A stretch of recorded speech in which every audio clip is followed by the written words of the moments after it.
Hey guys, it's Vanessa Espinoza again. This time we're going to be talking about a possible battle that could be hailed in Kingdom Hearts 3. Now, we all know that we fought against Young Master Xehanort in the past, or Young Xehanort in Dream Drop Distance. Now, yeah, that battle was a pain in the ass. But I wonder, since he is one of the 13 Seekers of Darkness, or rather, a young version of Xehanort in the 13 Seekers of Darkness, because obviously it's going to be made up of younger versions of Xehanort and two former Organization 13 members. Well, not former, actually, because they were never recompleted. Braig and Isa are in the group as well. Will the battle against Young Xehanort, if there is one at all, be the same as it was in Dream Drop Distance, with the time clocks? Possibly, or maybe not.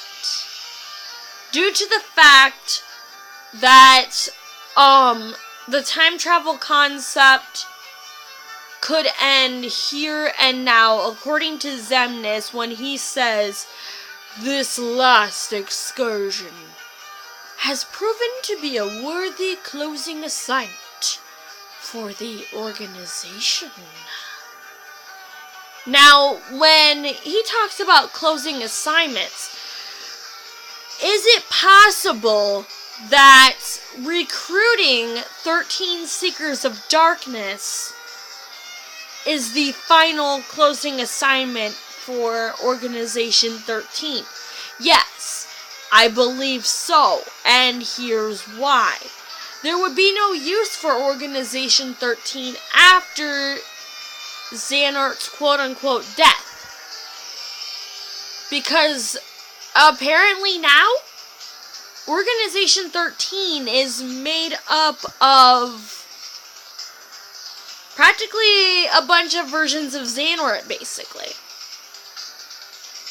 So I wonder if the fight against a version of Young Xehanort, particularly the version of Young Xehanort we fought in Dream Drop Distance in what I call the Hourglass Arena,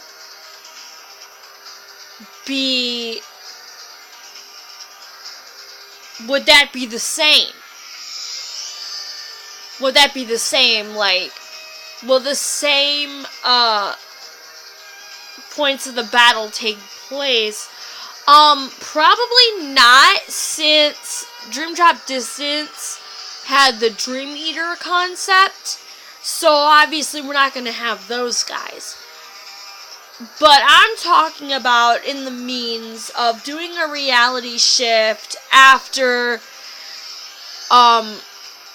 we strike down Young Xehanort to potentially 1 HP. You know, the bullshit move everybody hates. Time stop. Will it be like that? Or will it be a normal battle against the 13 Seekers of Darkness? Or more particularly, that version of Xehanort. Will it be a normal battle against him? Hell, while I'm on the topic of versions of Xehanort, I should also add to this discussion. Would you guys prefer it if they fought all Xehanorts at once, including Braig and Isa? Or would you prefer, like, I know that Kingdom Hearts 3 is going to have a shit ton more worlds because of the PS4's hardware, which hopefully the autosave feature works. That'd be awesome. But anyway, back to the topic here. would you guys prefer us to fight all Xehanort versions? Or would you prefer us to,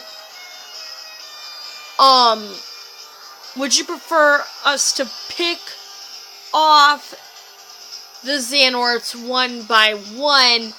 Well, like, not really pick them off per se. Be like, how it was in Kingdom Hearts 2 with certain battles, where they would eradicate themselves and come back, or in Axel's case, rechain of memories when he says, "Sorry, I would hate to kill the suspense," and he just fades away, but then he comes back later in a stronger form. Would that be alright? I mean, personally, yes. I would prefer, fighting them one-on-one at first, and then, just fighting them at the end. But I swear to God, watch the Riku replica be like one of the 13 Seekers of Darkness. It's crazy. Or, just have the Riku replica come back as like an ally or something. That would actually be pretty cool, considering that him and Axel kind of teamed up in Rechain of Memories. Well, now that Axel is Lee, that would actually be a really interesting dynamic to see. And you know what else would be an interesting dynamic? While we're on the talk of this, Riku seeing replica Riku in Kingdom Hearts 3, that would actually be a really neat and interesting interaction. Like what they did with Riku and Joshua. I loved that interaction towards Riku and Joshua, but as far as the replica Riku coming back, I'm not quite sure if he should come back as one of the 13 Seekers of Darkness, considering that it's entirely made up of Xehanorts. But if he did come back, I could see him coming back as an ally to the gang. And while we're on the talk of allies, like I mentioned Joshua before, it'd be kind of cool to see Joshua beat Rhyme, Shiki, Mr. Mew, Neku. Those guys come back as allies, to the gang. And with Joshua and his portal ability, that would actually be really neat to implement. I know they implemented that in Dream Drop Distance, but that would be an awesome way to implement things in Kingdom Hearts 3 if they do not make Shibuya a world, which I'm really hoping they do. But if they don't, if they did, either way, it could be awesome. It could be an awesome quest, like Neku and the others get a mission mail. Defeat 13 Xehanorts. You have 60 minutes. Incompletes will be destroyed / fail and face erasure. That would actually be a really cool thing to implement, because we would get help from those guys in and out. They would be connected with their game partners more so, as well as the real versions of Sora and Riku.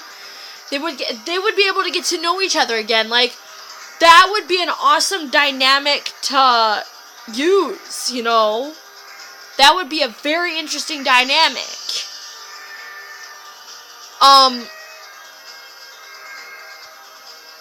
And like having those guys plus Mickey, Riku, Sora, Lee, even Kairi versing Xehanort and his little buddies, you know. That would be actually really interesting to see. Hell, you know what else would be even more interesting? Add Queen Minnie into the mix. Seriously, she's played like Kyrie, you know. She has obviously played a damsel in distress role. But her damsel in distress role was like in Dream Drop Distance. Which technically the note was totally wrong. I'm so happy that Chari 5 sinned that, because technically it's not kidnapping if you're still in the person's house. That'd be more like taking them hostage, but still, she played her damsel in distress role. And in Kingdom Hearts 2, when we had that escort mission with her, that was awesome. That was a great way to demonstrate her power towards light.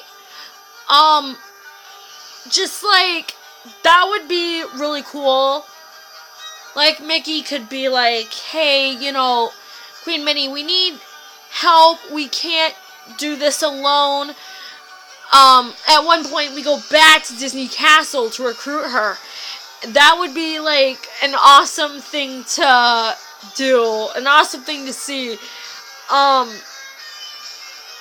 that I'm thinking about it, that really would be one of the coolest things to do.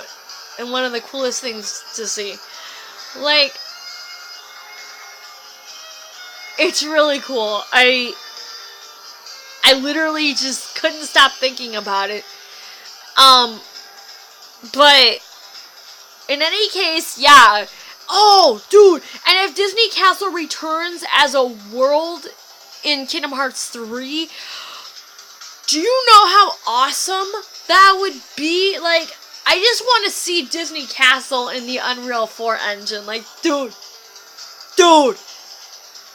That is, like, some crazy shit, you know? Like, just seeing what the Unreal 4 engine could possibly do to different worlds. Yo! And like I mentioned with Chicken Little a while back, it'd be awesome to have him team up with Joshua even. Hell, they're both smart. Hell, all three of them are smart. Riku, Joshua, and Chicken Little teaming up as a triple alliance force. That would be really, really cool. Like, they could implement inter-travel instead of, you know, instead of Chicken Little being in one world, he could be the exception to the rule that knows, like, about other worlds, considering that he was a summon in Kingdom Hearts 2, but that'd be awesome. Interdimensional travel with Chicken Little, come on. That would be awesome. And it would also certainly be a help against Xehanort, considering if one of the players gets down, like Sora or Riku, he could take their place, or he could focus on healing them. That'd be awesome. And also shooting spells at Xehanort. That'd be really cool. But anyway, guys, this has been Vanessa Espinoza and my thoughts on a possible way a Xehanort battle could go in Kingdom Hearts 3, as well as some other ways that it could go. Like, I'm honestly, Xehanort battles could go either way. But yeah, you guys know what to do. Comment down below, rate, subscribe to become a Keyblade wielder, hit that like button. It would be so awesome if you would, and stay awesome. And thank you guys for watching. It helps a lot. I appreciate it. Thank you.